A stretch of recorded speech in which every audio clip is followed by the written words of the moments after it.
नमस्कार, मैं जर्नलिस्ट रोहित शर्मा। आप देख रहे हैं दिल से रोहित चैनल। दोस्तों, चाहे विधानसभा चुनाव हो, चाहे लोकसभा चुनाव हो, भारतीय जनता पार्टी राष्ट्रवाद, हिंदुत्व, सनातन धर्म और अयोध्या के राम मंदिर जैसे मुद्दों को लेकर हमेशा से जनता के बीच में जाती रही है। चुनाव से ठीक पहले इन मुद्दों को लेकर उनका चुनाव प्रचार और भी तेज हो जाता है और एक तरीके से हिंदुत्व की लहर पैदा कर दी जाती है जनता के बीच में। उसका बेनिफिट भारतीय जनता पार्टी को मिलता भी है और कुछ इसी तरह का माहौल राजस्थान के विधानसभा चुनाव में भी किया गया। देखिए,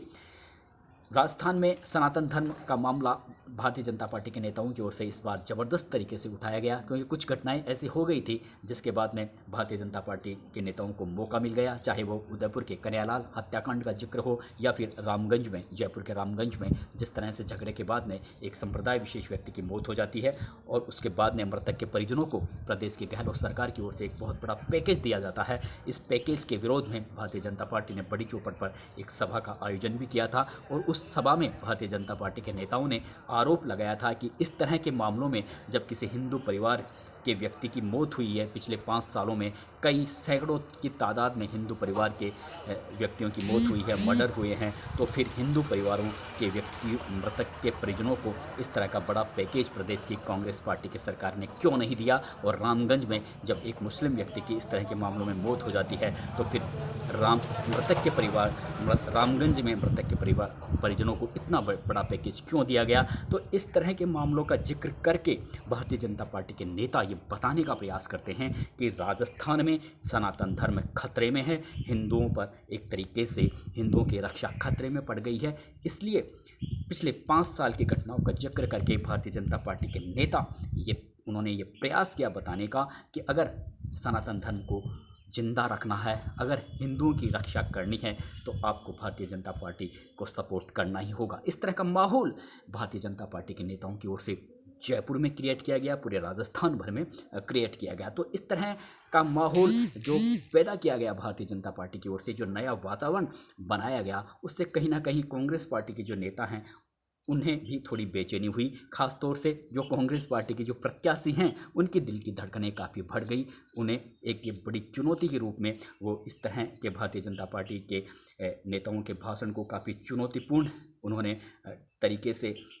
माना है और उन्हें ये लगने लगा है कांग्रेस पार्टी के प्रत्याशियों को कि कहीं ना कहीं जिस तरह का माहौल भाजपा की ओर से क्रिएट किया गया तो कहीं एक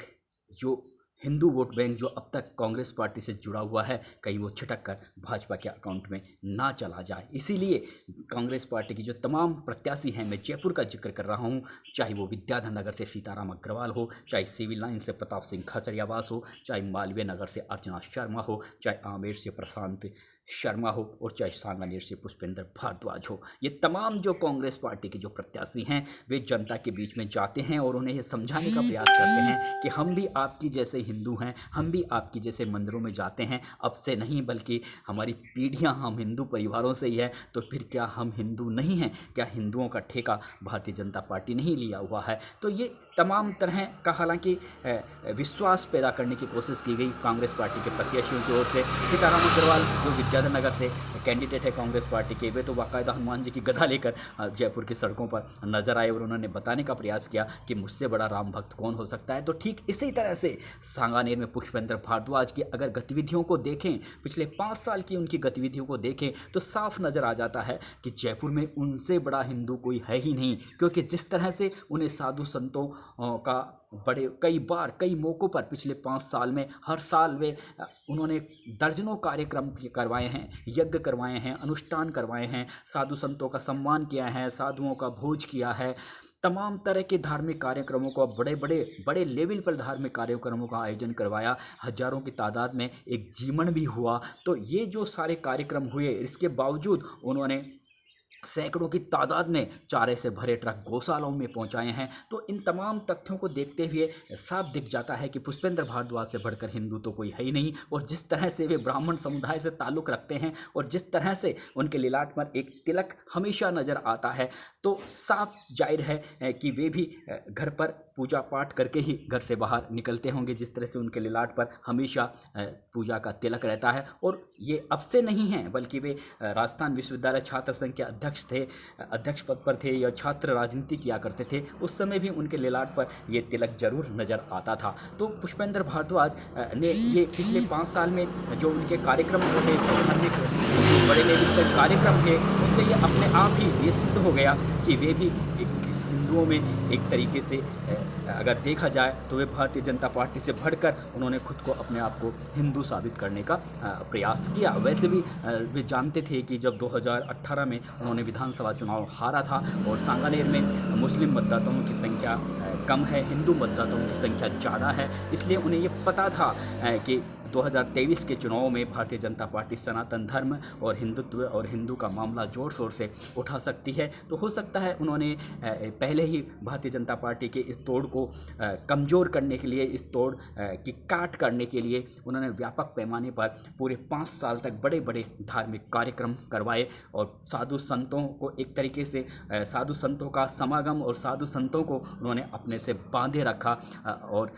ये वे जाहिर करते रहे पब्लिक के बीच में कि चाहे भले ही भारतीय जनता पार्टी खुद को हिंदुओं की हितैषी बताए, लेकिन मुझसे बढ़कर हिंदुओं का हितैषी कोई है ही नहीं। अब ये तो आने वाले विधानसभा चुनाव के नतीजे बताएंगे कि पुष्पेंद्र भारद्वाज ने भारतीय जनता पार्टी का जो जिस तरह से वो काट की है, जिस तरह से उन्होंने भारतीय जनता पार्टी के इस हिंदुत्व और सनातन और अयोध्या के राम मंदिर मुद्दे के हथियारों के मुकाबले जिस तरह से उन्होंने खुद का अपना व्यवहार दिखाया है, अपना आचरण दिखाया है हिंदुओं के प्रति, हिंदुओं के और खुद को उन्होंने एक बड़ा हिंदू खुद को साबित करके दिखाया है। तो ये तो अब आने वाले चुनाव के नतीजे बताएंगे कि पुष्पेंद्र भारद्वाज ने कितने